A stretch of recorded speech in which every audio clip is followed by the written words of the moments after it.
وہ جو چیز لوٹی تھی وہ بھی یاد نہیں رہی کہ وہ کون سی چیز تھی جو ہم سے لٹ گئی. تو سارا نظام سارے مسلمان دنیا میں western law, western courts, western government, western سب چیز، ویسٹرن بینکس، ویسٹرن، تو اسلام کا نظام کا تصور ہی مٹ گیا تھا. اچھا، اس سے پہلے اسلامی اکنامکس لیے نہیں تھی کہ جو بھی نظام مسلمانوں کے ممالک میں تھا وہ ایک مربوط نظام تھا، اس میں ساری چیزیں ایک ساتھ تھیں. اور اسلام کی تعلیمات میں شروع سے اکنامکس کو الگ نہیں کیا گیا ہے. اور اس کی وجہ بھی ہے کیونکہ پیسہ جو ہے وہ بذات خود فی نفس ہی مطلوب نہیں ہے، بلکہ پیسہ ایک مینز ہے کسی اور کام کرنے کا. تو پیسے کے ذریعے سے پالیٹکس بھی کر سکتے ہیں، تجارت بھی کر سکتے ہیں، گھر والوں پہ بھی خرچ کر سکتے ہیں، کاروبار بھی کر سکتے ہیں، بہت سارے کام کر سکتے ہیں. تو وہ سارے کام یعنی سب ملے جلے چلتے ہیں. اسلام ایک کوہیرنٹ انٹیگریٹڈ سسٹم ہے، اس میں سے اکنامک علاقے کو الگ نہیں کیا گیا کبھی بھی. اور بعض خاص ٹاپکس ہیں جیسے پبلک فائنانس ہے جس پہ مسلمانوں نے کتابیں لکھی ہیں، اور اسلامی اکنامکس کو یہی سمجھا جاتا ہے پبلک گورنمنٹ کے جو اخراجات ہیں وہ کیسے پورے کیے جائیں اور گورنمنٹ کن چیزوں پہ خرچ کیا کرے.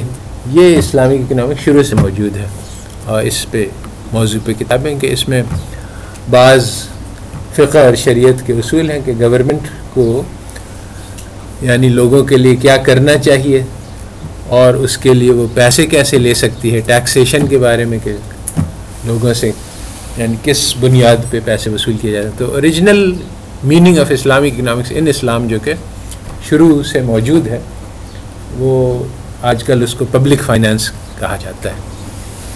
مگر یہ ایشو نہیں تھا، بلکہ جو ایشو تھا 20th سینچری میں جو پیدا ہوا وہ یہ ہے کہ ایک تو 2 ورلڈ وارز ہوئیں.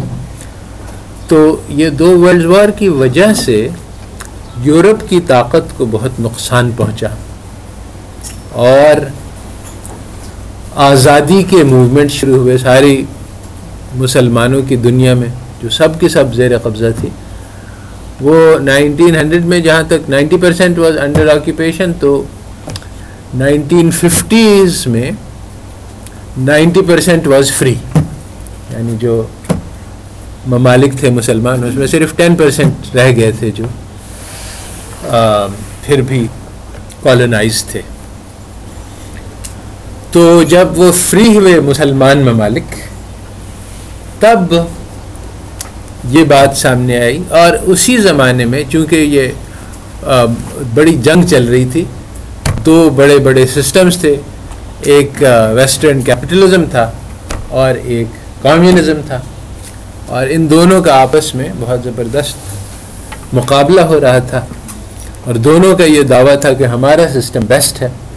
کیپٹلزم والے بھی کہتے تھے کہ ہمارا سسٹم سب سے بیسٹ ہے، اور کمیونزم والے بھی یہی کہتے تھے.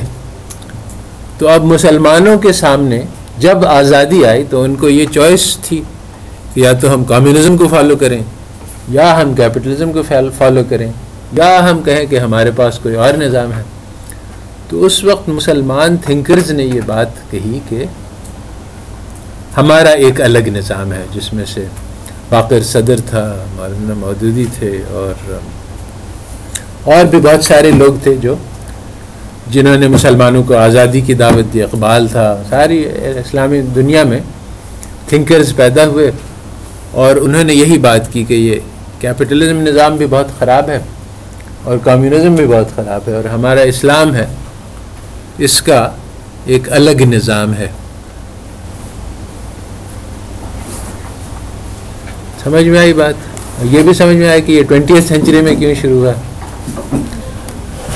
اب جو اگلی بات ہے وہ یہ ہے کہ یہ جو اسلامی نظام جس کی باقر صدر نے، مودودی نے اور بہت سارے مسلمان لیڈرز نے بات کی، یہ کہیں بھی وجود میں نہیں آیا. اس کی کیا وجہ ہوئی؟ اس کی کیا وجہ ہوئی؟ کیوں یہ وجود میں نہیں آیا؟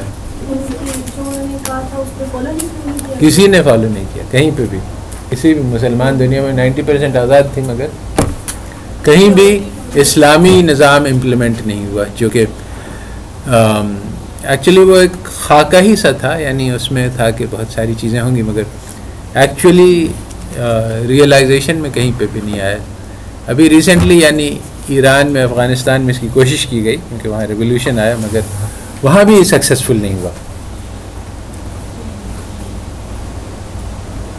تو اسلامی نظام کیوں وجود میں نہیں آیا، جس کا ہمارے سارے مفکرین نے دعویٰ کیا تھا کہ ہمارا ایک الگ سسٹم ہے، مگر کہیں بھی اس کا وجود نہیں ہے اس وقت. تو جب مسلمان ممالک آزاد ہوئے تو ان کو اپنا اسلامی نظام لے کے آنا چاہیے تھا، مگر کہیں کوئی بھی نہیں لے کے آیا. کیونکہ وہ آزاد تو ہو گئے تھے لیکن ذہنی لحاظ سے ابھی بھی غلام تھے. اور سیکنڈ یہ کہ آزادی کے باوجود ان کا انفلوئنس اور ان کا کیپچر تھا مسلم کنٹریز میں. ابھی تک بھی لیڈر ہمارے ڈیسیجن انہیں کے مطابق ہوتے ہیں اور فری نہیں تھے ابھی تک بھی. اور ویسے بھی ہمارے جو بڑے لیڈرس تھے وہ بھی سارے پیور مسلم نہیں تھے. تو جی صحیح ہے. جو انفراسٹرکچر چھوڑ کے گئے تھے جو کالونی آزاد ہوئی تھی، جو سسٹم تھا اس سے جو ہے وہ ایک ریونیو جنریٹ ہو رہا تھا. تو وہ ہمارے جو مسلم لیڈرس تھے انہیں وہ اچھا لگا کہ اس طرح جو ہے ہمارا مفاد جو ہے وہ پورا ہوتا رہے گا، اور اس لیے انہوں نے اس کے لیے کوشش ہی نہیں کی اس طریقے سے اس طرح کرنی چاہیے تھی. تو اس طرح لوگوں نے اپنے مفاد کے لیے جو اس چیز کو. ہاں، یہ دونوں باتوں میں کچھ نہ کچھ حقانیت ہے، اور مگر وہ جڑ تک نہیں پہنچ رہے ہیں مسئلے کی.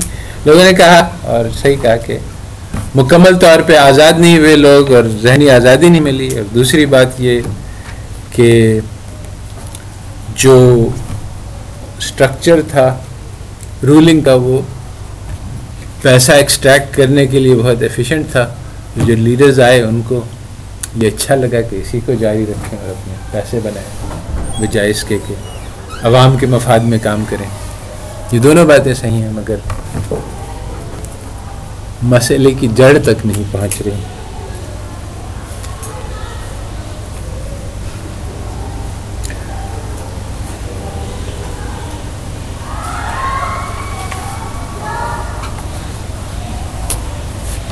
یہ کنیکٹ ہو گیا، کوشش کر رہی ہے، اسی کا میں انتظار کر رہا ہوں کیونکہ وہ جو اگلی بات ہے یہ بہت اہم ہے اور عام طور پہ لوگوں کو معلوم نہیں.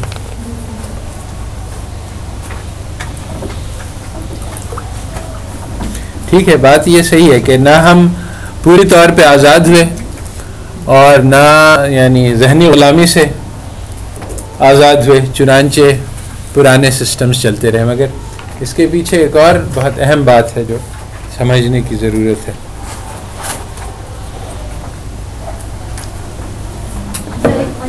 ہاں مطلب سر اس میں یہ بھی تھا کہ جو ہمارے اسلامی اکانومسٹ تھے انہوں نے اپنی جو ہے انہوں نے یہ سوچا کہ ہم جا کے اپنی ایجوکیشن جو ہے وہ پہلے دیکھیں گے ان کا سسٹم کیا رہتا ہے. انہوں نے ویسٹ میں جا کے ایجوکیشن حاصل کی تو اس وجہ سے وہ اس سے بہت زیادہ محروم ہو گئے. انہوں نے کہا کہ ہمیں ویسٹ کو بھی فالو کرنا چاہیے اور وہ چیزیں ہیں جو اسلام کے اکارڈنگ ہے. انہوں نے اس میں جو ہے زکوٰۃ کو ایڈ کر دیا اور انٹرسٹ کو مائنس کر دیا.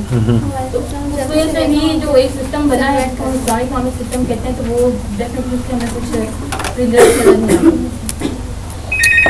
ہاں یہ بات صحیح ہے تمہاری، مگر یہ نتیجہ ہے سبب کا اور سبب نہیں ہے.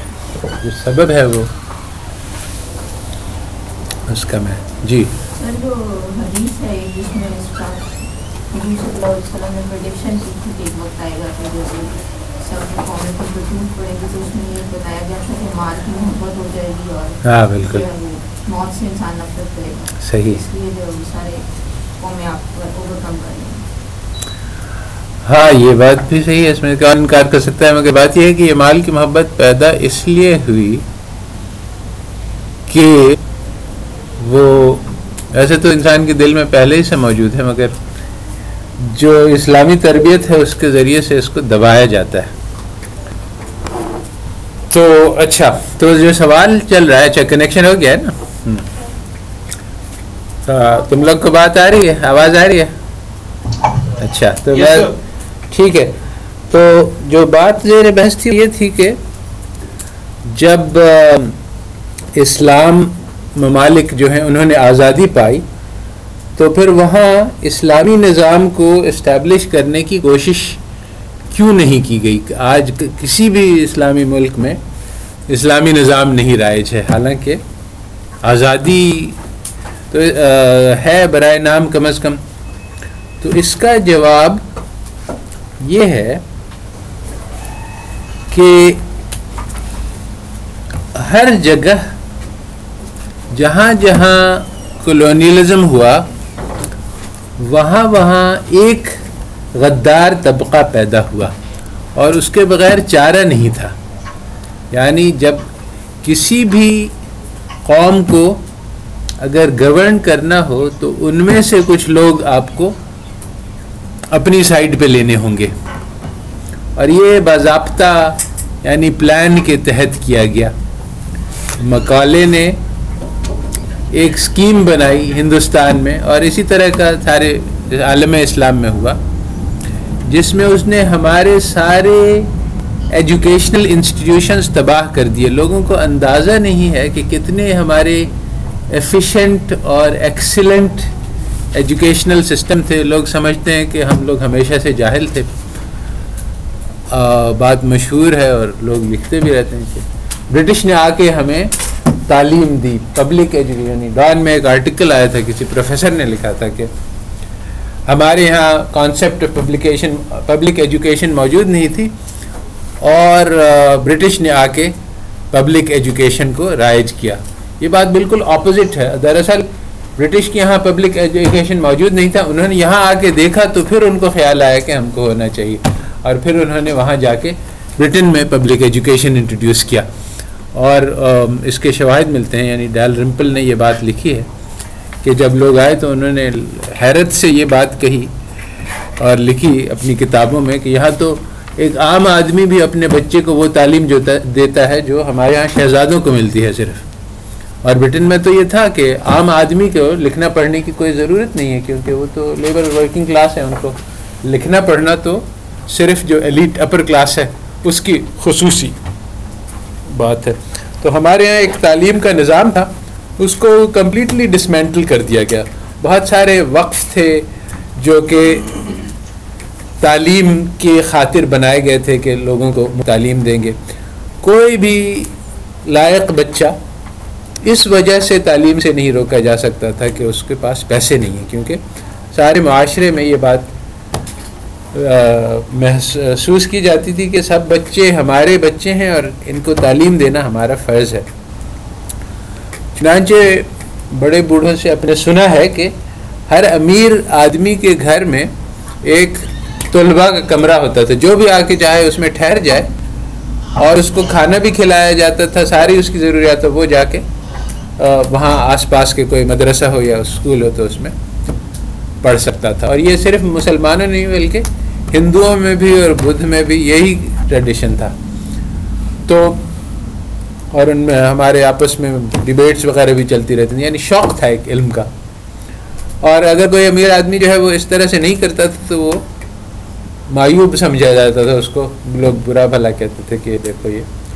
تو یہ آئیڈیا کہ پورے معاشرے کو اسٹوڈنٹس کو سپورٹ کرنا ہے، جو بھی پڑھنا چاہے وہ اس کے لیے اس کو پورے معاشرے کو اس کی مدد کرنی ہے، یہ ویل نون تھا. اگر کوئی آدمی اس خیال سے نکلتا کہ اچھا وہ لکھنؤ میں ہے یا کہ بنارس میں ہے کہ مجھے دہلی جانا ہے، وہاں جا کے کچھ سیکھنا ہے، تو ہی کوڈ جسٹ گو. اس کو جیب میں پیسے نہیں رکھنے پڑتے تھے.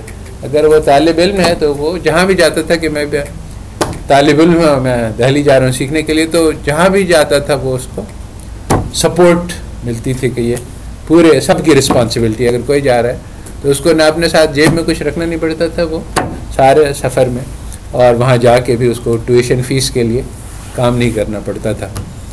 تو یہ کانسیپٹ تھی. مگر یہ سارے نظام ختم کر دیا گیا.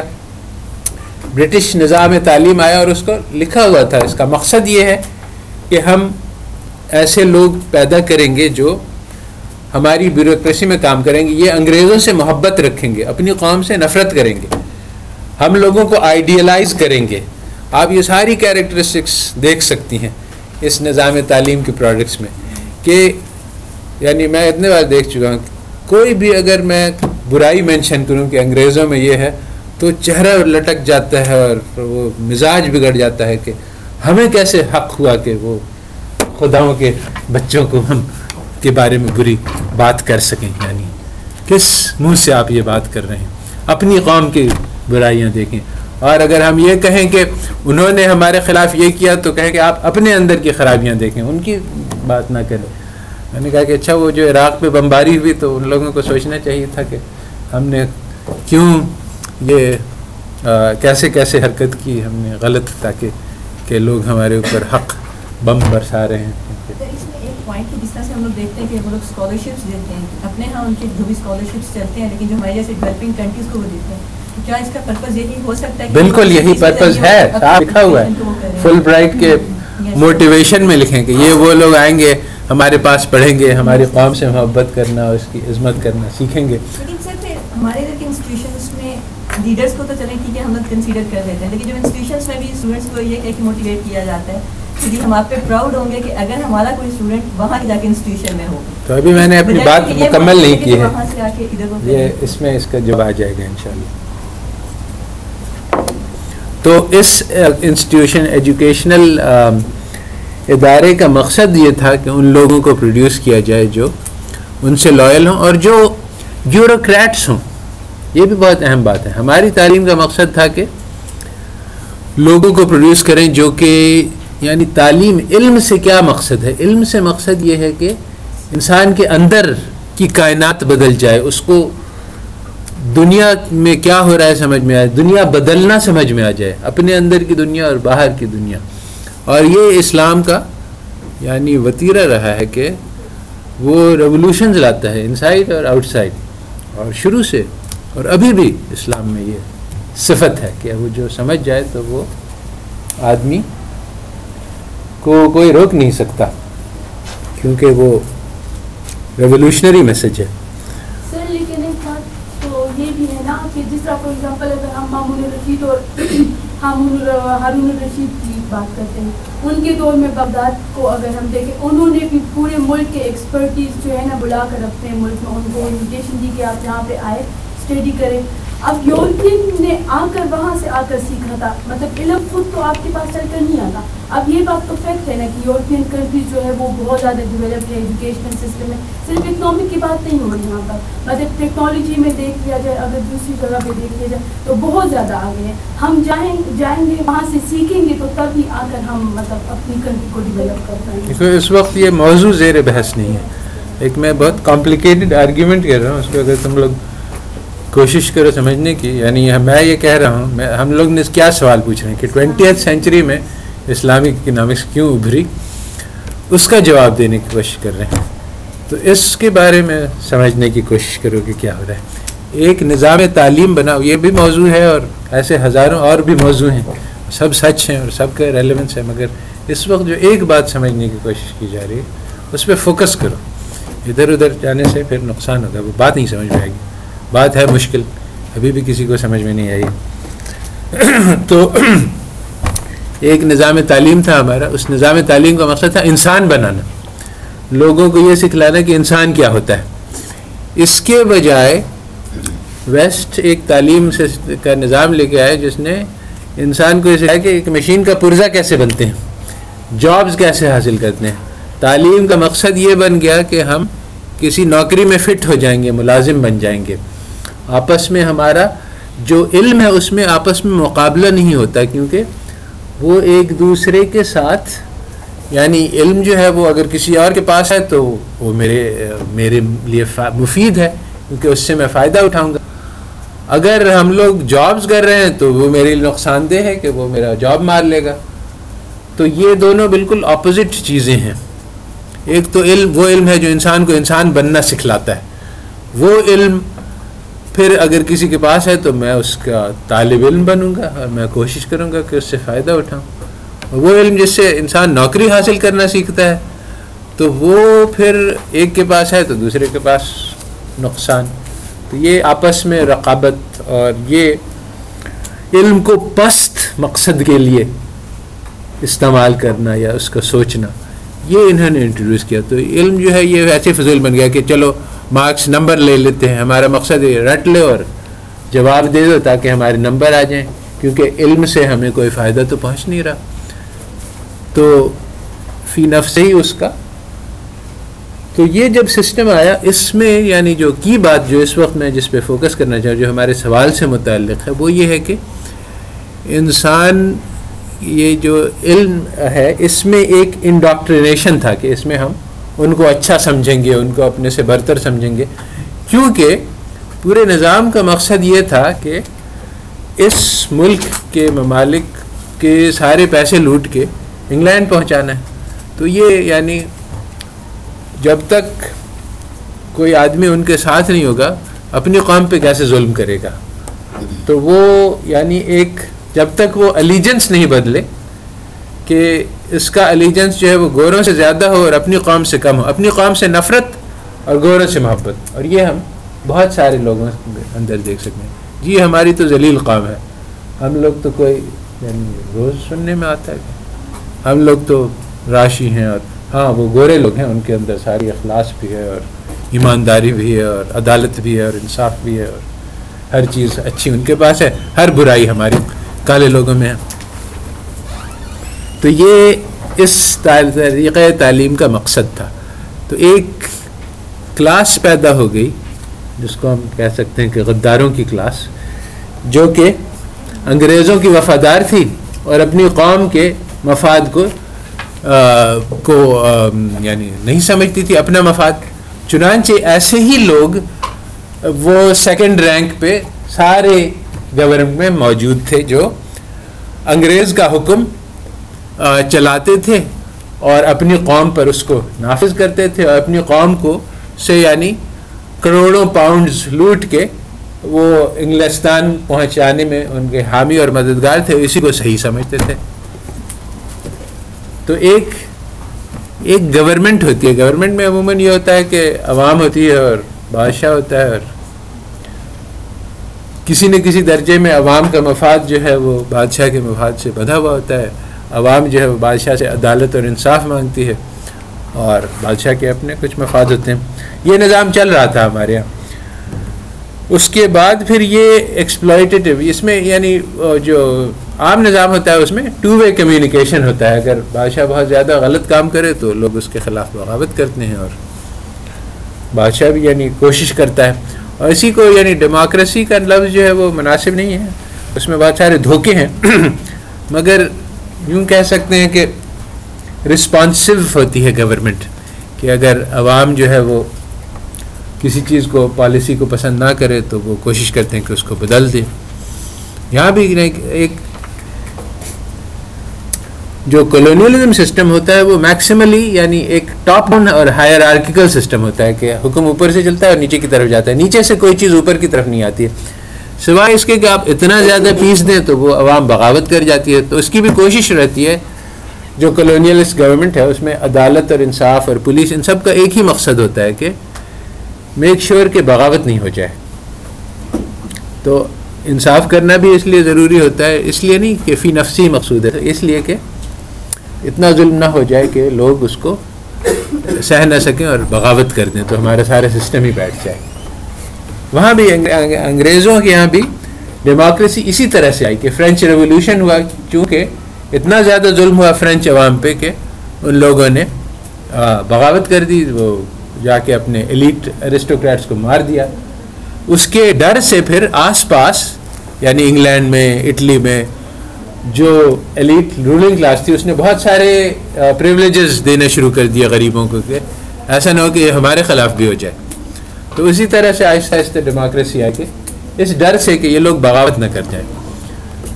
تو کولونیلزم نظام ایسا ہی تھا، ٹاپ ڈاؤن ہائرارکیکل، اور وہ جب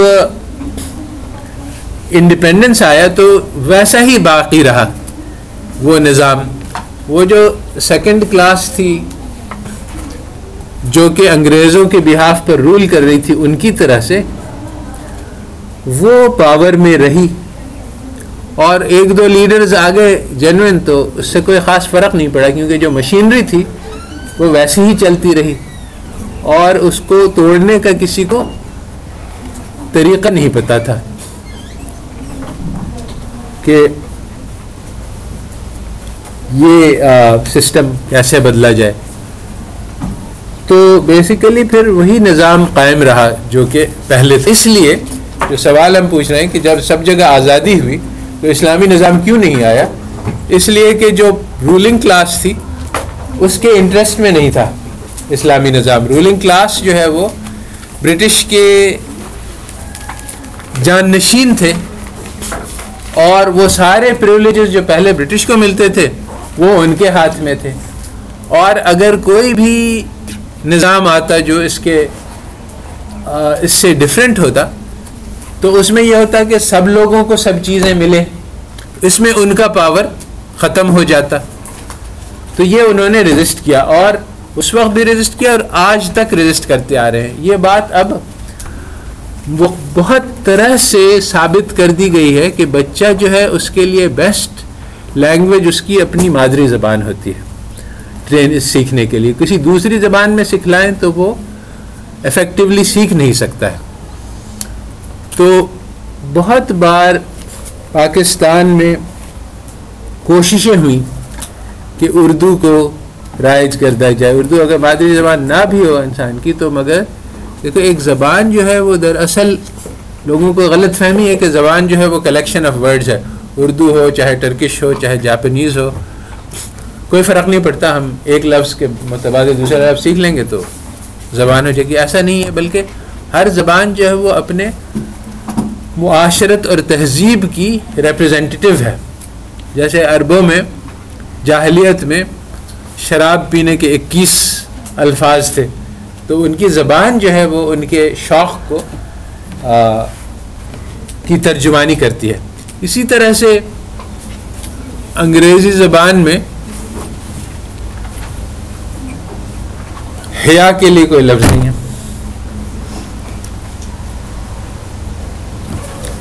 اور بہت سارے ایسے کانسیپٹس ہیں اسلام کی کا کوئی لفظ نہیں ہے. تقویٰ کے لیے کوئی لفظ نہیں ہے, خشوع اور خضوع کے لیے کوئی لفظ نہیں ہے اور بہت ساری چیزیں.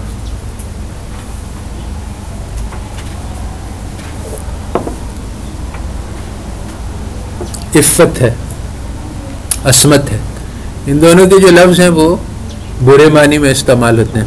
یعنی جس چیز کو ہم اچھا سمجھتے ہیں اس کو برا سمجھتے ہیں. وہ لفظ جب بولا جائے گا تو وہ جس کانٹیکس میں بولا جائے گا اس میں جو پڑھے گا اس کو وہ سمجھے گا کہ اچھا یہ کوئی بری چیز ہے اور ہمارے یہاں چیز ہے. تو وہ زبان وہ لفظ نہیں ہے بلکہ وہ ایک معاشرہ ہے, ایک سوچنے کا طریقہ ہے جو یہاں نہیں ہے موجود اس وقت. تو اس زبان کو سیکھنا کوئی آسان بات نہیں, کیونکہ وہ زبان سیکھنے سے مراد یہ ہے کہ وہ معاشرت سیکھنا. اس لیے یعنی دوسری زبان اردو سیکھنا نسبت آسان ہے کیونکہ وہ کلچر میں ہے موجود اور نہیں تو یعنی بہت سارے ماڈل ہیں. بہرحال یہ بات تو پائے ثبوت تک پہنچ گئی. یونائٹڈ نیشنز کی بہت ساری اسٹڈیز ہیں کہ اور بھی بہت سارے لوگوں نے کہ best language for education is mother tongue. جو ممالک ترقی کیے ہیں, کوریا, جاپان, چائنا, ان سب نے اپنی زبان میں ترقی کی ہے. یہ نہیں کیا کہ زبان یعنی سارے کروڑوں لوگوں کو کہا کہ تم جا کے انگریزی سیکھو پہلے پھر تعلیم حاصل کرو. اگر ہم یہ شرط لگائیں گے تو وہ انگریزی سیکھنے والی بات پہ تو 90% وہیں پہ اڑ گئے. اب جو ہے وہ قوم میں جو اتنے سارے ہیرے جواہرات بچے پڑھے ہوئے ہیں جن کے پاس یعنی بے شمار صلاحیتیں ہیں, استعداد ہے, وہ سب کو ایکسیس ہی نہیں ہے کہ تعلیم تک پہنچ سکیں. تو یہ جو رولنگ کلاس ہے یہ اس کو ابھی طارق رحمان نے کتاب لکھی ہے ڈینیزنز آف ایلین ورلڈز کے مختلف دنیاؤں کے باشندے, جیسے مریخ کا باشندہ ہو اور ایک زہرہ کا اور ایک دنیا کا, تو ان دونوں کا آپس میں کوئی تعلق نہیں. تو اس نے یہ بتلایا ہے کہ جو ہماری رولنگ کلاس ہے وہ گھر میں انگریزی بولتی ہے, اردو بولنے میں اس کو مشکل محسوس ہوتی ہے, ٹوٹی پھوٹی اردو بولتی ہے. ان کی طریقے معاشرت, سوچنے کا طریقہ, کھانے پینے کا طریقہ, سب چیز ان کی محبت, عقیدت, سب چیز عوام سے مختلف ہے. یعنی گویا ایک الگ قوم ہے. تو ہماری جو ایلیٹ اپر کلاس ہے وہ ایکچولی ابھی بھی انگریزوں کی نمائندہ ہے. مگر آج اس کے بارے میں خاصی کنفیوژن. پہلے تو وہ سب گورے تھے تو ہمیں نظر آ جاتا, تو یہ نقصان تھا اس طرح سے کہ ریولوشن کو آرگنائز کرنا آسان تھا. اب جو ہے جس طرح سے انگریزوں نے اپنے لیے ایک سیکنڈ کلاس پیدا کی جو ان کو اسسٹ کرتی ہے رول کرنے میں, اسی طرح سے یہ جو ہماری رولنگ کلاس ہے اس نے ایک کافی بڑی سیکنڈری کلاس پیدا کی ہے غداروں کی. مگر اب یہ والے لوگ جو ہیں یہ یعنی دیندار بھی ہیں اور ہر طرح سے یعنی عوامی بھی ہیں, انگریزی بھی نہیں بولتے اور رولنگ کلاس کو مدد کر رہے ہیں. تو اب دھوکہ یہ ہوتا ہے کہ اچھا یہ طبقے میں یہ تو ہمارے جیسے لوگ ہیں, یعنی ان میں اتنے ہمارے نمائندے موجود ہیں عوام کے کہ وہ سٹینڈ آؤٹ نہیں کرتے. اس کو تھوڑا سا زیادہ تفصیل سے دیکھنا پڑتا ہے کہ اچھا اسٹرکچر ایسا ہے کہ اب یعنی پہلے تو یہ تھا جب انگریز رول کر رہے تھے تو جو سیکنڈ کلاس تھی اس میں سارے انگریزی بولنے والے تھے اور سارے ان کے وفادار تھے. کوئی بھی یعنی عوامی بندہ تک نہیں پہنچ سکتا تھا اپنی قوم کا وفادار. اب جو ایسا نہیں ہے, بلکہ جو سیکنڈ کلاس ہے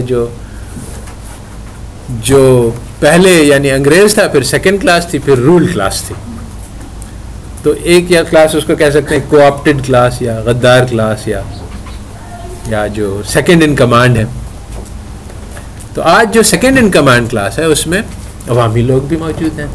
تو اگر ہم ruling class as a whole کو دیکھیں تو اس میں ہر طرح کے لوگ مل جائیں گے. تو یہ بات جو میں کہہ رہا ہوں وہ لوگ کہیں گے نہیں یہ غلط ہے, ہم فلانا آدمی جانتے ہیں وہ سیکریٹری بھی ہے, دیندار بھی ہے اور قوم کا وفادار بھی ہے, ایسے لوگ ہوں گے. تو یہ آج کل جو رول ہے پھر بھی وہی ہے کہ تو اس لیے یہ جو سوال ہم نے پوچھا تھا کہ اسلامی نظام کیوں امپلیمنٹ نہیں ہوا, اس کا جواب یہ ہے کہ وہ نظام اس میں دو باتیں ہیں. ایک تو یہ کہ آفٹر یعنی فریڈم زیادہ تر وہ سسٹم ویسا ہی رہا, جو رولنگ کلاس تھی جو بیوروکریٹس تھے وہ وہی رہے اور پھر سسٹم ویسا ہی چلتا رہا. تو جو لوگ تھوڑے بہت تھے جو چاہتے تھے چینج کرنا ان کے پاس پاور نہیں تھا. جن لوگوں کے پاس پاور ملا آفٹر انڈیپینڈنس ان کے انٹرسٹ اسی بات میں بندھے ہوئے تھے کہ یہی نظام جاری رہے.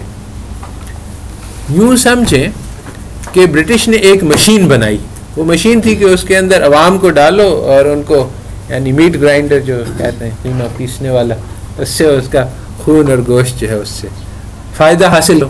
اور یہی بات چلتی آئی, یعنی کولونیزم میں کروڑوں پاؤنڈز ہر سال یہاں سے نکل کے برٹن چلے جاتے تھے. اب جب وہ چلے گئے تو یہ مشین تو وہی موجود تھی کہ جو عوام کو چوس کے ان سے کروڑوں پاؤنڈ نکال لیتی تھی. رولنگ کلاس ڈفرینٹ تھی. اب رولنگ کلاس کے سامنے یہ تھا کہ اچھا چلو ہم اس مشین کو بند کر دیں اور عوام کو جو ہے وہ کروڑوں پاؤنڈز کے فائدہ پہنچا دیں, یا یہ ہم کروڑوں پاؤنڈز خود کھا جائیں بجائے اس کے کہ برٹش کو بھیجیں. تو کیا خیال ہے انہوں نے کیا کیا؟ ہر عقل مند آدمی جانتا ہے اس کا جواب. جب اتنا بڑا مفاد سامنے ہو تو انسان یہ نہیں کہہ سکتا کہ ٹھیک ہے جانے تو کروڑوں کو, میں بھی دال روٹی کھاؤں گا اور عوام بھی دال روٹی کھا لیں. تو ایسا ہوا نہیں, اور نہ ایسا ہونا بھی مشکل ہے. کچھ لوگ تھوڑے بہت مخلص تھے, انہوں نے تھوڑی بہت کوشش کی, ہاتھ پاؤں مارا, مگر جو بہت بڑا طبقہ تھا وہ اس نے کہا کہ بھائی ہم اپنے انٹرسٹ کو ریزرو رکھیں. تو یہ مشین ویسے ہی چل رہی ہے, عوام سے ویسے ہی پیسے ایکسٹریکٹ کیے جا رہے ہیں. آج بھی پاکستان میں اتنی نیچرل ریسورسز ہیں کہ کوئی اور ملک نہیں ہوگا ہمارے مقابلے کا. اور آج بھی اگر یعنی صرف یہ بات ہم لوگ طے کر لیں کہ بھائی سب لوگ برابر کے شریک ہیں اس ملک میں, تو ملک کی قسمت بدل جائے. ہر آدمی کے پاس آرام سے رہنے سہنے کا پیسہ ہو, کسی کو بھوکا مرنا نہیں پڑے اور کسی کو خودکشی نہیں کرنی پڑے کہ اس کو روزگار کی طلب نہیں.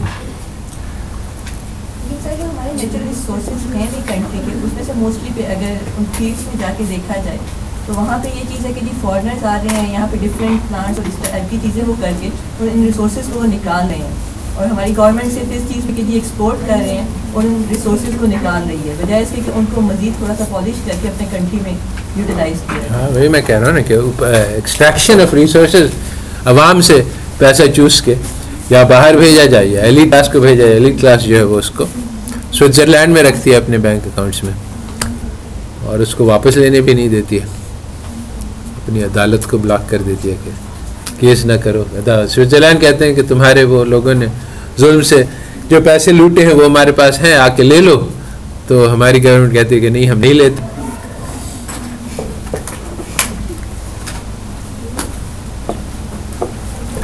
تو یہ دوسرا جواب سوال تھا کہ اسلامی نظام کیوں نہیں آیا. اب تیسرا سوال یہ ہے, اس کا جواب سمجھ میں آ گیا. اب تیسرا سوال یہ ہے کہ جو اسلامک اکنامکس 1970s میں شروع ہوئی, وہ اس اسلامک اکنامکس جو ہمارے پہلے جنریشن والوں نے پیش کی تھی کہ ہمارے پاس ایک نظام ہوگا جس میں عدل ہوگا, انصاف ہوگا, سب لوگوں کو کی فلاح اور بہبود اس میں ہوگی, وہ اس سے اور اس اسلامک اکنامکس جو 70s میں شروع ہوئی, اس میں ان دونوں میں آپس میں کوئی جوڑ ہی نہیں.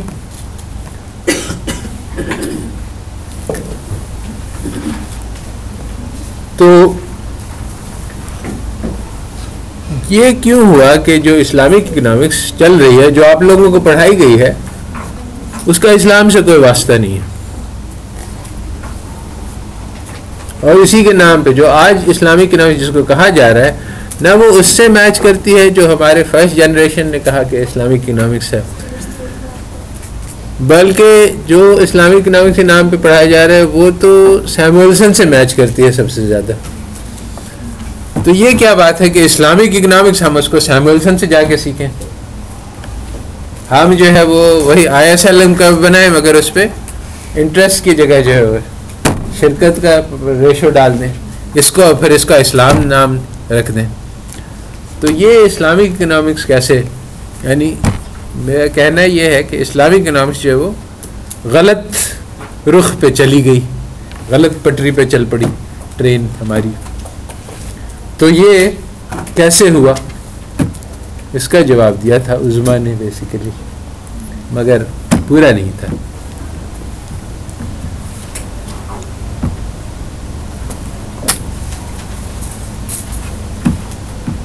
بات یہ ہے, ہاں بتلائیں کسی کو,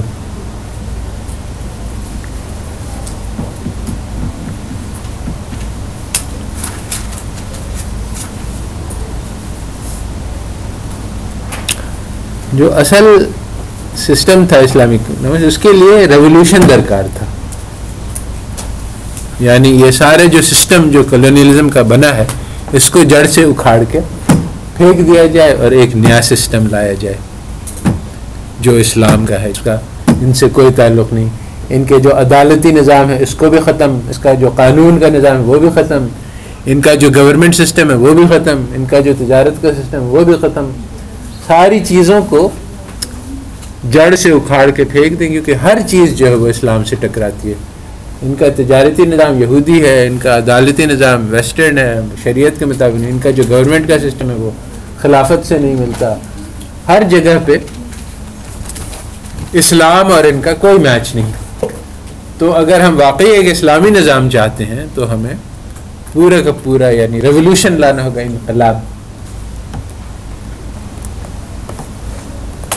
تو وہ ریولوشن کے بھی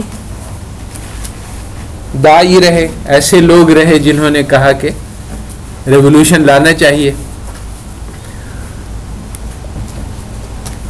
مگر وہ کم تھے.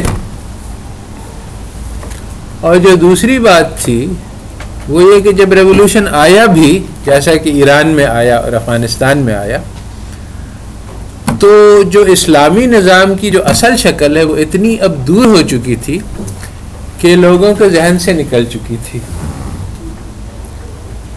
اور بہت سارے پریکٹیکل رکاوٹیں تھیں اس کو قائم کرنے میں. اس کا تذکرہ ہے میرے ایک آرٹیکل میں جو آگے لیکچرز میں ہے. تو وہ ریولوشنری اپروچ کے یعنی دو نقصانات ہیں. ایک تو یہ ہے کہ ریولوشن کرنا بہت مشکل ہے, وہ کر لیا تو پھر کیا کریں گے, یہ بھی ایک بہت بڑا مسئلہ ہے, کیونکہ دراصل اسلامی ریولوشن صرف یعنی اسٹرکچرل نہیں ہے کہ اوپر سے لا دیا جائے, بلکہ اسلامی ریولوشن جو ہے وہ دلوں کے اندر سے آتا ہے. تو سب سے پہلے ضرورت ہے کہ انسان یعنی اگر سارے یعنی ہم ایک اسلامی ریولوشن یو ایس اے میں لے آئیں تو اس کا کوئی فائدہ نہیں ہے. جب انسانی مسلمان نہیں ہے تو آپ اس کے اوپر اسلامی حکومت قائم کر کے کیا کر لیں گے, کوئی فائدہ نہیں. یہی مسئلہ سید اسماعیل شہید کے ساتھ ہوا کہ انہوں نے اسلامی ریولوشن لانے کی کوشش کی اور انہوں نے دعوت اور تبلیغ بھی پھیلائی اور وہ لوگوں کو بدلنے کی بھی کوشش کی, مگر وہ پوری نہیں تھی. یعنی انہوں نے مس جج کر دیا اس بات کو کہ لوگ تیار ہیں اسلام کے لیے. تو جب انہوں نے اس کو مس جج کیا تو جب انہوں نے شریعت لاگو کی تو وہ لوگ جو پشاور میں ان کے علاقے میں جہاں پہ تھے وہ اس کے خلاف ہو گئے, کیونکہ جو اسلام کی جو شریعت تھی وہ ان کے ٹریڈیشنز کے خلاف تھی جو ان کے ہاں چلے آ رہے تھے. باپ دادا کا جو دین تھا وہ ٹکرا گیا اسلام سے, اور جب ٹکرایا تو لوگوں نے اپنے باپ دادا کے دین کو پسند کیا اور اسلام کو ریجیکٹ کر دیا. ان کے خلفاء جو بھیجے تھے شریعت کے لیے ان کو قتل کر دیا اور شریعت کے خلاف بغاوت کر دی. وہ ریولوشن فیل ہو گیا. آج بھی یہی ہوگا, اگر ہم پاکستان میں شریعت کو نافذ کر دیں تو لوگ بغاوت کر دیں گے کہ نہیں ہمیں یہ سسٹم نہیں چاہیے, ہمیں تو ویسٹرن سسٹم کرپٹ والا چاہیے. تو شریعت کو نافذ کرنا جو ہے وہ پہلے انسان کے دلوں پہ نافذ کریں, اس کے بعد پھر جو ہے وہ ایکسٹرنل فارم میں آئے گا. اور اس کے ریورس کریں گے تو اس کا نقصان یہی ہوگا.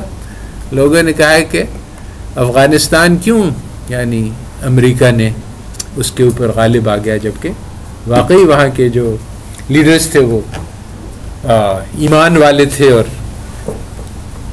وہ واقعی یعنی بہت اچھا کام کر رہے تھے اسلام کے اعتبار سے بہت طریقے سے, اس لیے کہ وہ تو مائنورٹی میں تھے اور عوام جو ہے وہ شریعت کے فیور میں نہیں تھی. تو اگر شریعت کو نافذ کر دیا گیا اور پھر عوام اس سے بغاوت کرتی ہے تو یہ تو اللہ کا عذاب فوراً آ جاتا ہے اس پہ, کیونکہ آپ نے اللہ تعالیٰ کے قانون کو پسند نہیں کیا. ٹھیک ہے پھر اپنی پسند سے کرو. تو اس لیے شریعت کو نافذ کرنا جو ہے یہ بہت خطرناک کام ہے. اگر عوام جو ہے اس کے لیے اس پہ راضی نہیں ہے تو اس کا پھر بہت زبردست نقصان پیدا ہوتا ہے. سب سے پہلے یہ ہے کہ عوام راضی ہو کہ ہم شریعت چاہتے ہیں, اس کے بعد پھر شریعت کو نافذ کرنا چاہیے. اگر زبردستی شریعت کو نافذ کر دیا جائے گا اور عوام اس کے خلاف بغاوت کرے گی تو اس سے فائدے کے بجائے الٹا نقصان ہو جائے گا. تو بیسیکلی بہت سارے لوگوں نے اس بات کو جج کیا کہ یہ انقلاب کا طریقہ جو ہے وہ ممکن نہیں ہے. تو پھر انہوں نے انقلاب کے بجائے یہ سوچا کہ اسی سسٹم کو یعنی کہتے ہیں ریولوشن کے بجائے ایوولوشن, اس کو آہستہ آہستہ بدل کے تدریجی طور پہ درجہ بدرجہ اسلام تک پہنچایا جائے. تو یہ اسکیم جو ہے کہ ایگزسٹنگ سسٹم کو ماڈیفائی کر کے اس کو اسلامائز کیا جائے بجائے اس کے کہ ریولوشن لایا جائے, یہ زیادہ تر لوگوں نے اس کو قبول کیا اور ایکسیپٹ کیا اور کہا کہ یہی صحیح اسٹریٹجی ہے. یہ بہت ایک اہم بات ہے کہ ریولوشن کی ضرورت نہیں ہے, یا ریولوشن بعض لوگوں نے کہا کہ ریولوشن کی ضرورت نہیں ہے, بعض نے کہا کہ ضرورت تو ہے مگر ہو نہیں سکتا ہے, پریکٹیکل نہیں ہے. تو یہ دونوں باتیں اور ایک گروپ تھا بہت چھوٹا سا جس نے کہا کہ نہیں یہ تدریجی سسٹم نہیں چلے گا اور ہمیں ریولوشن ہی لانا پڑے گا اور ریولوشن ہی سے کام بنے گا. تو اس کو تو ہم الگ رکھ دیں، اس کا بھی اپنا مسائل ہیں، مگر جو تدریجی گروپ تھا یہ غالب آ گیا. اس کی وجہ سے موجودہ اسلامک اکنامکس کی شکل ہے جو آج ہے، کیونکہ جو ہمارا فرسٹ جنریشن تھا وہ تو ریولوشنری والا تھا، یعنی وہ کہہ رہے تھے کہ ہم سارے نظام کو توڑ دیں گے اور نیا نظام لے کے آئیں گے، مگر ایکچولی جب لبریشن ہوا، جب آزادی آئی تو ایسا ہوا نہیں کہ ریولوشن آیا. صرف آزادی تو مل گئی مگر ریولوشن نہیں آیا، وہ نظام وہی چلتا رہا، وہی کورٹس اور وہی لاز اور وہی سسٹم آف گورنمنٹ. بس وہ جو وائس رائے تھا اس کے گورا تھا تو وہ کالا ہو گیا، اس کے علاوہ کوئی فرق نہیں ہوا. تو اب وہ ریولوشن جب نہیں آیا تو لوگوں نے اسٹریٹجی کو شفٹ کر لیا.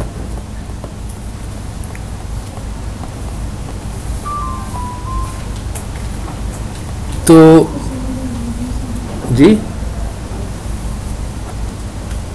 تو اس اسٹریٹجی شفٹ کی وجہ سے جو سیکنڈ جنریشن اسلامک اکنامکس ہے وہ سیم نہیں ہے. First generation Islamic economics revolutionary ہے اور سیکنڈ جنریشن ایوولوشنری ہے. وہ کہتی ہے کہ آہستہ آہستہ موجودہ نظام کو لے کے چلیں اور اس کو اسلامائز کریں. تو اس میں کیا خرابیاں پیدا ہوئیں اس کو میں نے بتلایا تھا. یہ آپ بتلائیں کہ یہ جو سیکنڈ جنریشن ہے یہ کیوں غلط راہ پہ چل پڑا جب اس نے سٹیپ بائی سٹیپ ماڈیفیکیشنز کا پلان بنایا. تو اس میں پھر کیا مسائل پیدا ہے. جو موجودہ اسلامک جو آپ لوگوں کو پڑھائی گئی ہے یہ سرے سے یعنی الف بے سے غلط ہے. یہ کیوں ایسا ہوا اس کا میں نے کئی بار بات بتلائی ہے. میں دیکھنا چاہتا ہوں کہ کتنے آپ لوگ سمجھے، کتنی بات آپ تک پہنچی.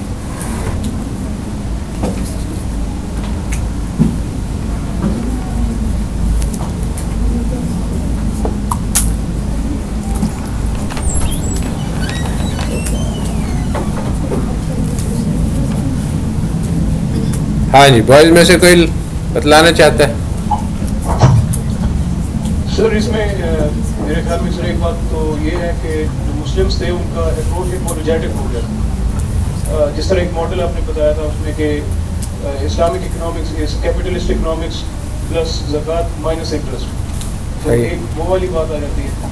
تو میرے خیال میں اس طرح کے اپروچز جب شروع ہو گئے اس کی وجہ سے جو ہے نا یہ ایوولوشنری آپ کہہ سکتے ہیں کہ کائنڈ آف اپروچ ہے، یہ ریولوشنری نہیں ہے. صحیح ہے تو ایوولوشنری. تو مگر یہ اس میں یعنی غلطی کیا ہے، پرابلم کیا ہے کہ وائی از اٹ ٹرو کہ اسلام از ناٹ کیپٹلسٹ پلس زکوٰۃ مائنس انٹرسٹ.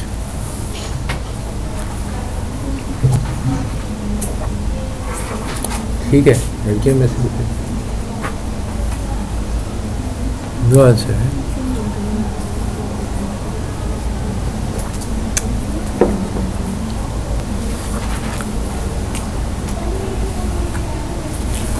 دیکھو بات یہ ہے کہ جو میں نے کہی، جو عظمیٰ نے بھی کہی کہ جا کے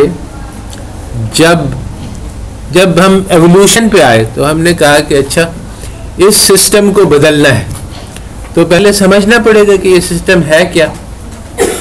تو جب ہم نے اسٹڈی کیا کہ بھئی یہ سسٹم کیا ہے، بینکس کیا ہیں اور یہ نظام کیسے چلتا ہے، تو اس کے لیے ہمیں ویسٹ کا طالب علم بننا پڑا. اگر ہم یعنی وہ کام کرتے جو کہ ریولوشنری والے کہہ رہے تھے کہ اس کو جڑ سے اٹھا کے پھینک دو، تو پھر ہمیں ضرورت نہیں تھی اس کا تجزیہ کرنے کی کہ اس میں کون سا انگریڈینٹ ہے. سب چیز کو کچرے میں ڈالا، ہم اپنا نیا سسٹم لے کے آئیں گے تو پھر ہمیں اس کو یہ سمجھنے کی ضرورت نہیں کہ ویسٹرن سسٹم کیسے چلتا ہے. مگر اگر ہم اس کو ماڈیفائی کرنا چاہتے ہیں تو پھر ہمیں سمجھنے کی ضرورت ہے کہ یہ کیسے چلتا ہے، کہ کہاں سے اس کو چھیڑا جا سکتا ہے، کہاں سے اس کو چینج کیا جا سکتا ہے. تو جس میں سے ایک بات یہ بھی ہے کہ بھئی یہ سسٹم جب انہوں نے دیکھا تو کہا کہ ہاں اس میں سود تو بہت ایک بنیادی اس کا ایک جز ہے اس کے بغیر تو سسٹم چل نہیں سکتا. تو اب ہمیں ایک اسلامی سود لانے کی ضرورت پڑی، کیونکہ اگر ہم اس کو اسلامائز کرنا چاہتے ہیں تو وہ سسٹم تو اس کے بغیر چلتا ہی نہیں ہے. اگر ہم اس کو پھینک دیں تو ہمیں کوئی پرواہ نہیں، ہم نیا سسٹم لے کے آئیں، ہم اسی کو چلانا چاہتے ہیں، وہی مشین. تو اب اس میں سود ہے، وہ تو حرام ہے. اب اس کے متبادل لانا ہوگا ہمیں کہ وہ سسٹم بھی چلے اور اسلام کے بھی موافق ہو. تو جو اصل بات ہے وہ یہ ہے کہ انہوں نے یہ بات کہی ویسٹ والوں نے، اور بھی کہہ رہے ہیں کہ یہ جو اکنامک تھیوری ہے یہ سائنس ہے، یہ پازیٹیو ہے، یہ ایک کلیکشن آف فیکٹس ہے کہ کنزیومرز جو ہے میکسیمائز کرتے ہیں یوٹیلٹی کو، حالانکہ یوٹیلٹی کو کسی نے دیکھا نہیں. فرمز جو ہے میکسیمائز کرتے ہیں پروفٹس کو، حالانکہ یہ بالکل غلط ہے. یعنی بے شمار امپیریکل سٹڈیز کہ فرمز ایکچولی کیا کرتی ہیں، انہوں نے دکھلایا کہ firms do not maximise profits. بہت کچھ کرتے ہیں مگر پروفٹس میکسیمائز نہیں کرتے. تو حالانکہ یہ تھیوری ایک محض ایک تھیوری ہے جس کا گراؤنڈ ریالٹی سے کوئی تعلق نہیں، مگر دعویٰ ان کا یہ ہے کہ دیز آر فیکٹس، اور فیکٹس سے کوئی انکار نہیں کر سکتا. تو جس طرح سے ہم یہ نہیں کہیں گے کہ بھائی ہم ایک اسلامک فزکس لے کے آئیں گے اور ہم لا آف گریوٹی کو چینج کر دیں گے کہ یہ تو ویسٹ والوں نے بنائی ہے، اسی طرح سے انہوں نے کہا کہ ہماری اکنامکس جس طرح سے اکنامک سائنس ہے، سوشل سائنس ہے، جس طرح سے فزیکل سائنس ہے، ان دونوں میں کوئی فرق نہیں. انہوں نے یہ کہا یعنی ویسٹ والوں نے، اور ہمارے جو اسٹوڈنٹس تھے جو کہ وہاں اکنامکس اسٹڈی کرنے گئے تھے کیونکہ ان کو اپنے سسٹمز کو بدلنا تھا، انہوں نے بھی اس بات کو تسلیم کر لیا. جب انہوں نے اس بات کو تسلیم کر لیا کہ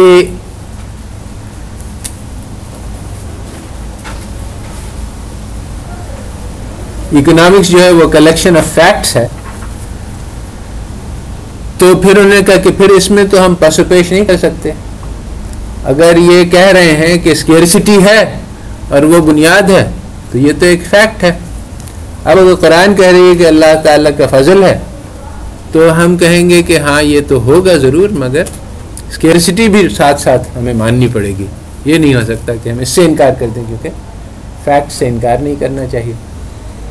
تو اب اس کو ہم کہیں گے کہ یہ ایک مثال کے طور پہ کہا ہے، یا یہ ایک جنرل بات ہے اور بعض وقت صحیح ہوتی ہے بعض وقت نہیں ہوتی ہے، یعنی کوئی نہ کوئی تعویل نکالنی پڑے گی.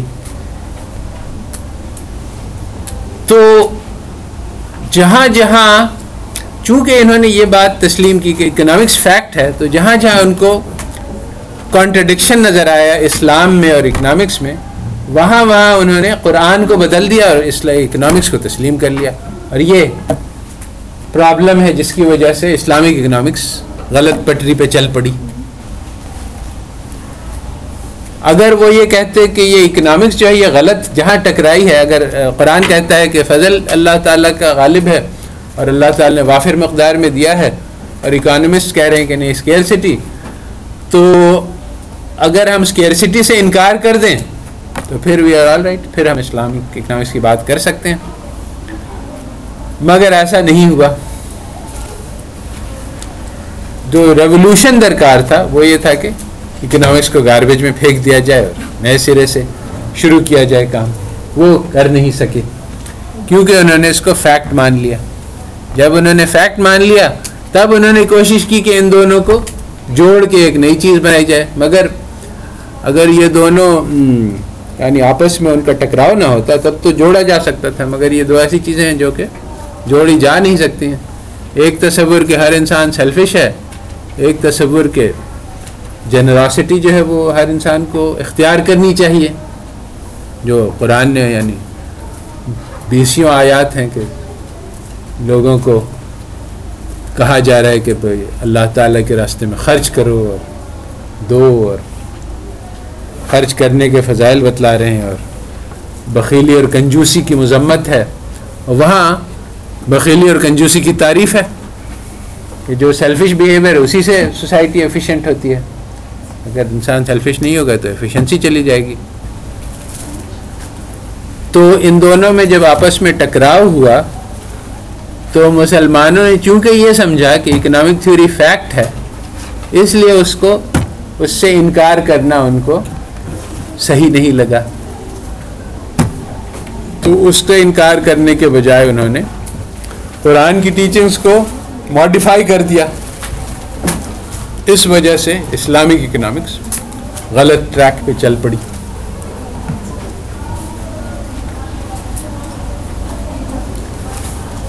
تو اب جو کام ہمارے سامنے ہے اسلامک اکنامکس کے اعتبار سے، وہ تو ایک بات تو یہی ہے کہ اس بات کو واضح طور سے ثابت کرنا کہ جو اکنامک ٹیچنگز ہیں وہ غلط ہیں. اس کے لیے میرے یعنی کئی آرٹیکلز ہیں اس موضوع پہ، مگر یہ ایک نیگیٹو کام ہے. ایک تو ہے لا الہ اور ایک الا اللہ.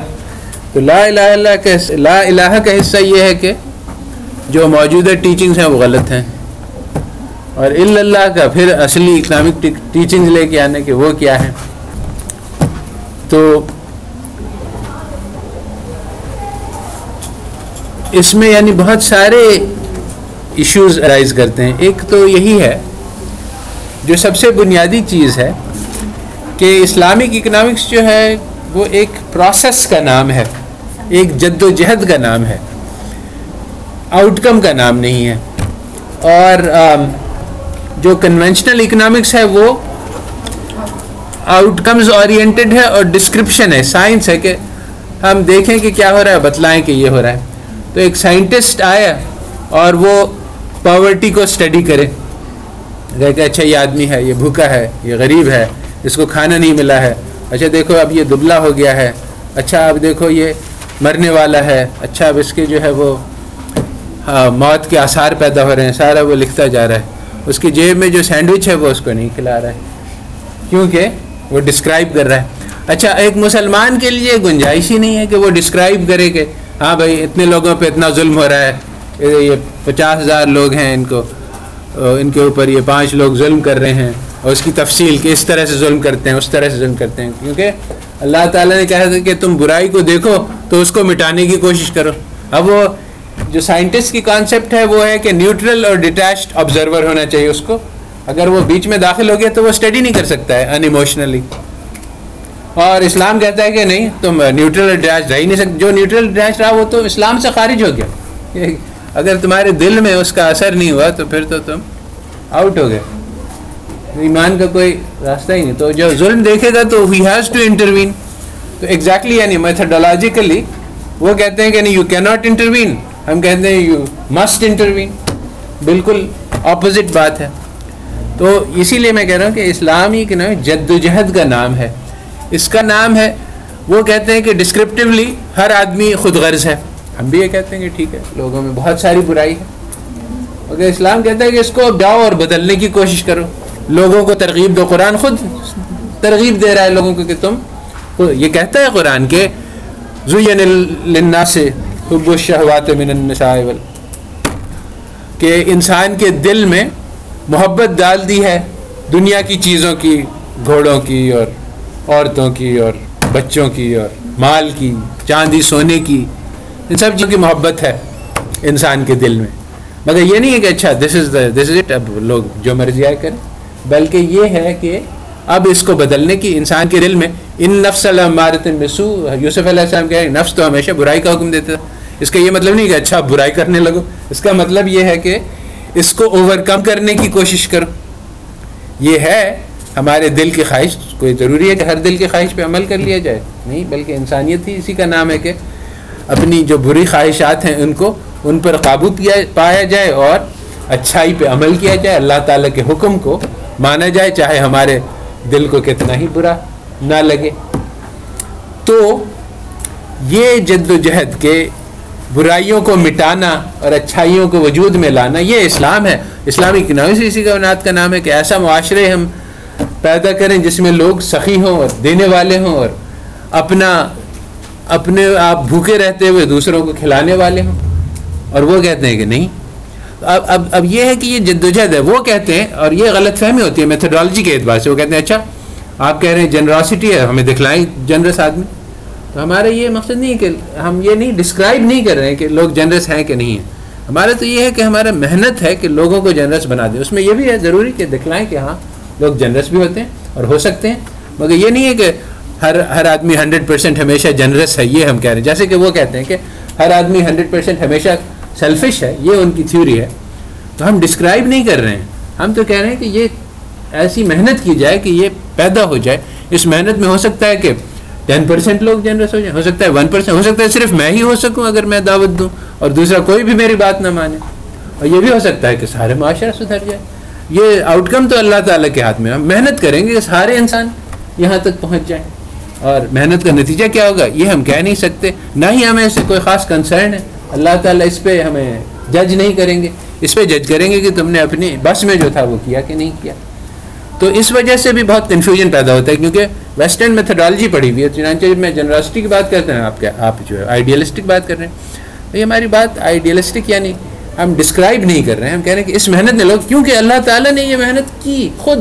اللہ تعالیٰ لوگوں سے کہہ رہے ہیں کہ بھائی تم جنرس ہو، اللہ تعالیٰ کو دو قرضہ اور اس کا یہ فائدہ ہوگا. اللہ تعالیٰ ترغیب دے رہے ہیں، داعی اولا ہے.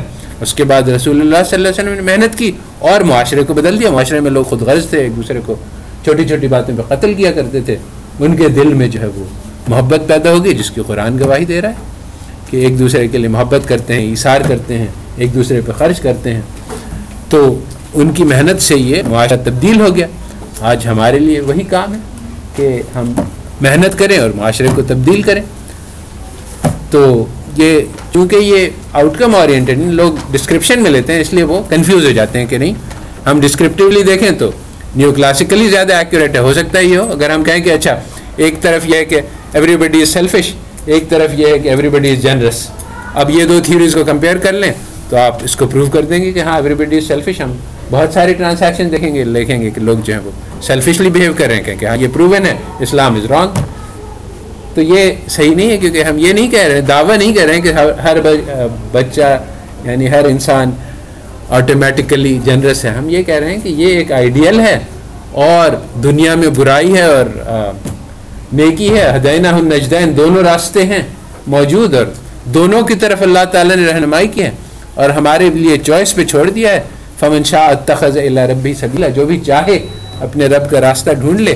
اب ہماری کوشش یہ ہے کہ ہم سب سے پہلے خود اپنے لیے اچھا راستہ اختیار کریں اور دوسرے یہ ہے کہ دوسروں کو دعوت دیں اور دیکھیں اس کا کیا اثر ہوتا ہے. ہو سکتا ہے کہ سب لوگ ہم بات مان لیں، ہو سکتا ہے کوئی نہ بات مانے. In any case it doesn't metre.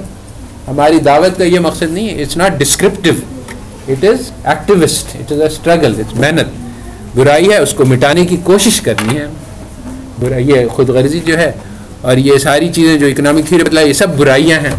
اب اس کو مٹانے کی کوشش کرنی ہے. تو کوشش کا نام ہے، یہ نہیں ہے کہ آؤٹ کم کا نام ہے. اس کی وجہ سے لوگوں کو کنفیوژن ہو رہا ہے. ٹھیک ہے. سبحان ربک رب العزت عما یصفون وسلام علی المرسلین الحمد للہ.